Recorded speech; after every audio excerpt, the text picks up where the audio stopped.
back in the day, I told you guys if I was looking for you and I need to try to find you, where would I go? I go to Facebook to find you because you're gonna be there and you're gonna tell all your business on Facebook, and I'll know exactly where you are. I'll know exactly where you work and all of those things, right? So I'm gonna say this. I'm gonna say this to you guys. We're gonna suspend it for this particular March about trying to negotiate those settlements because they think you have money. Not only is that stimulus coming in, but those tax refunds are coming out as well. So I can't imagine that they will be as willing to negotiate with you as they usually would. Now, if you got the discipline, if you've got the discipline and you can be able to set that money aside, like I said, you got to make a plan, right? Set some of that money aside, then I'm going to say wait until May, which is a little bit earlier than I would normally say, but wait until May, but June preferably. If you can stand it, if you can stand that money sitting in your account and you're not spending it, and you're going to earmark it for some collections, then I'm going to say wait till June. That'll be a good time for you to do it to get some additional money off. Now, if you're balling out like that and you just want to pay, go ahead and knock yourself out and pay. Go ahead and call them, see if you can negotiate something down. It's not going to be across the board. This is a generalization, but that's my thinking on it. So you do that. Now, where do you start when it comes to your collections? The smaller collections are not being counted against you as much as they did in the past. All right. So if you've got a collection that's under $100, you may not even see a decrease in your credit score at all because it's under $100. All right. So I don't know if I want to deal with them necessarily. Now, if you want to get them off, especially if you're going to remove them from your credit report, so your credit report looks nice and clean and shiny and all that stuff like a brand new penny, then go ahead and knock yourself out. But those are the ones that I'm just telling you about. They may not be hurting you as much. If your goal is, by paying these collections off, is to go ahead and increase your credit score, then that's one that I would hold for a little bit later, not necessarily go ahead and try to pay that one off. Now, you might be thinking, and I certainly would, maybe personally for myself, oh, it's a $36 collection, what's the big deal? I'm going to go ahead and pay it off. That's cool if you got the money. If you got the $36, go ahead and knock yourself out.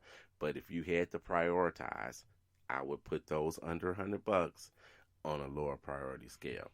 Then, secondly, in this particular portion, what you should do with your collections part is medical. Medical is where you want to start.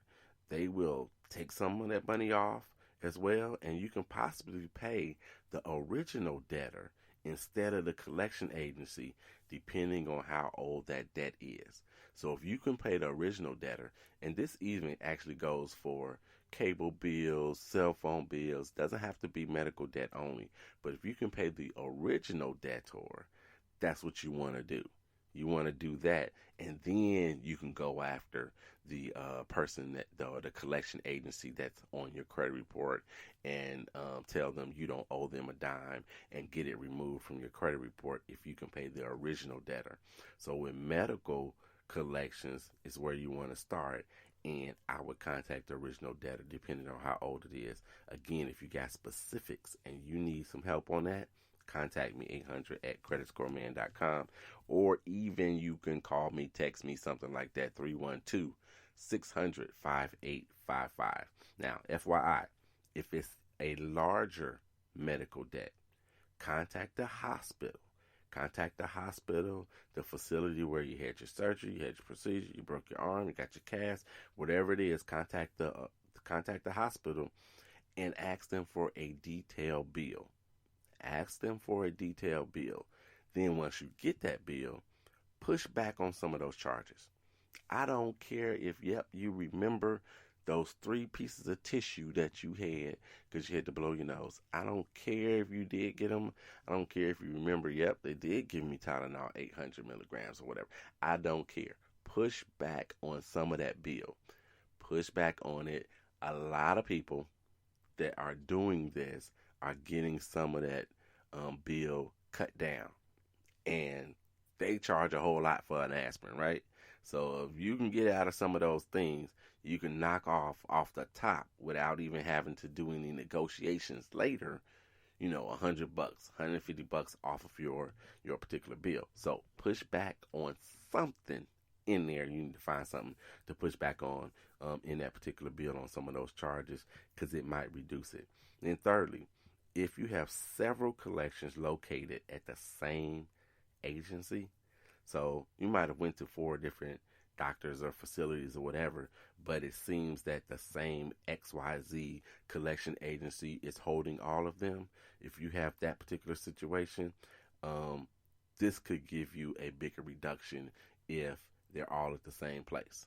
So you owe all the different people $100, and you got 4 of them, but they're all at the same place. Potentially, it'll give you a bigger reduction just because they are there. They'll quote unquote consolidate them. They're not going to put it all in one because they got to pay the different people out. It's not going to be like you're going to have one collection for the 4 on your credit report.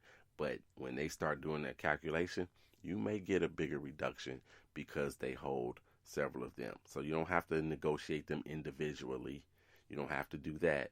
Maybe they combine them for you and then you get your reduction off. So always negotiate and think about those things before you contact them and how you want to work those things and what you can actually afford to do with those things. Now, after medical collections, so after you've paid off any medical collections, or if you don't have any medical collections at all collections basically are made equal. Doesn't matter if you're paying off a cable bill, a cell phone bill, or a landlord, basically. It just doesn't matter. Although that landlord part can get a little tricky. So if you're looking for more, if you're looking to move anytime soon, whether it's buying a home or renting, hit me up. Hit me up for some specifics for you on how you want to deal with the whole landlord piece.